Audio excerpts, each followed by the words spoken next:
Hi అండి. ఇప్పుడు అల్లం టీ పెట్టుకోవడానికి ముందుగా పాలని కాచుకోవాలి.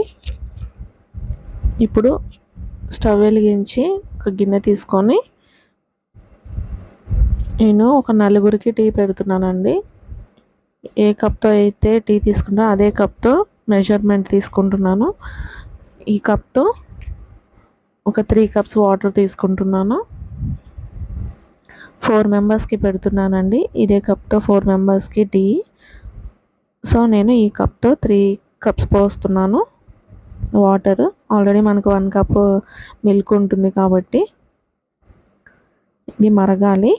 3.5 పోసుకుంటున్నానండి, మరిగేసరికి అవుతుంది. ఇప్పుడు టీ పొడి ఒక 3 టేబుల్ స్పూన్స్ తీసుకుంటున్నాను. ఆల్రెడీ నేను ఈ టీ పొడిని ముందుగానే దీంట్లో ఇలాచీ వేసి నేను మిక్సీ పట్టుకున్నానండి లైట్గా. 3 స్పూన్స్ తీసుకున్నాను టీ పొడి. చూస్తున్నారు కదా, దీంట్లోనే ఇలాచీ ఉందండి. ఇదిగోండి, ఇలాచీ కనిపిస్తుంది కదా. ఒకవేళ ఇలా కాకపోతే మీరు విడిగా ఇలాచీని కొంచెం దంచుకొని వేసుకోవచ్చు. ఇప్పుడు ఈ టీ పొడిని ఈ వాటర్లో వేసేసుకుంటున్నాను. ఈ వాటర్ని బాగా మరిగించుకోవాలి. పక్కనే పాలు కాగుతున్నాయండి.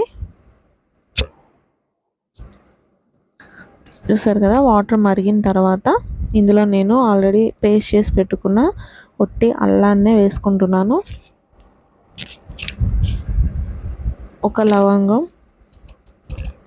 దాల్చిన చెక్క చిన్న పీసెస్ వేస్తున్నాను. ఈ 2 వేస్తే కొంచెం టేస్ట్ బాగుంటుందండి. ఇప్పుడు ఇది బాగా మరగాలి.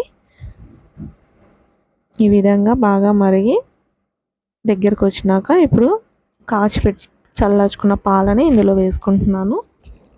పాలు ఎక్కువైనాయండి, నేను కొన్ని వేసుకున్నాను. ఇది కూడా కాసేపు మరిగించుకోవాలి.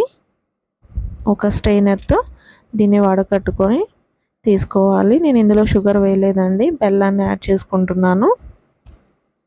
బెల్లం ఫ్లేవర్ కూడా బాగుంటుందండి టీలో.